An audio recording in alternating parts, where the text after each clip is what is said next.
राधे राधे, प्रणाम। हम पूनम अपने यूट्यूब चैनल पूनम सरिता संगीत में आप सबके तहे दिल से स्वागत करते ही आज बहुत मज़ेदार गारी गीत लेके आए ही, आप सब सुने और कैसे लगा अपन राय कमेंट में ज़रूर दें ही। खूब सारा प्यार और आशीर्वाद बनाए रखें। वीडियो ज़्यादा से ज़्यादा आप सब शेयर कर दें। अगर चैनल से नया जुड़ा है तो चैनल सब्सक्राइब जरूर करें और वीडियो को फुल वॉच करत जाए। जब फुल वॉच करत जाए तब तुमको सब समझ में आए, पता चले कैसे संदीप बहन खाना खात। खूब खाइला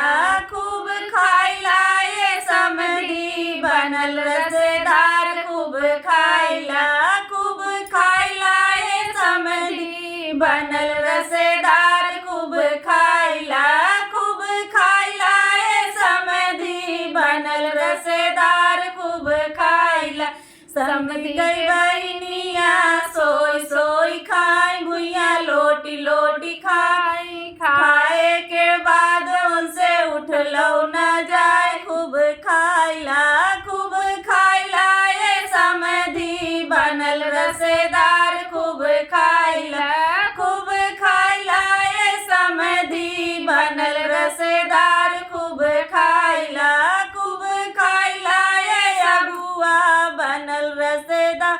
खूब खाइला ये अगुआ बनल रसेदार। खूब खाइला अगुआ के बहिनी सोई सोई खाई भुइया लोटी लोटी खाई। खाए के बाद उनसे उठलो न जाए। खूब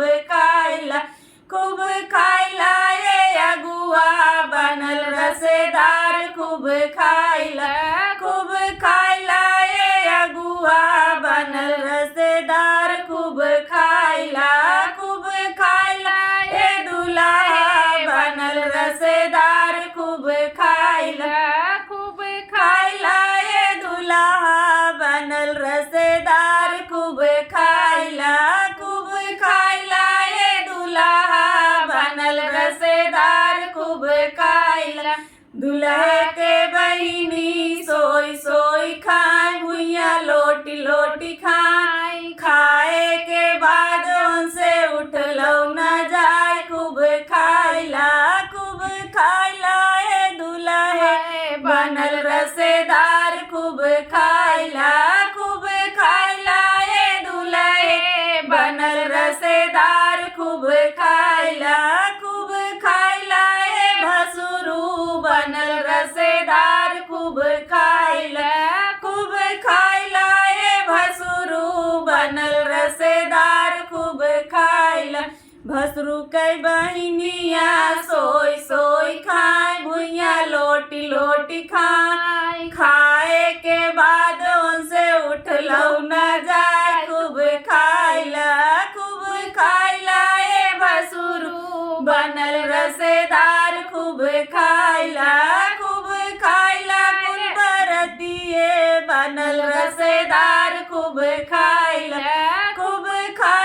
कुल बरतिए बनल रसेदार। खूब खाइला खूब दबा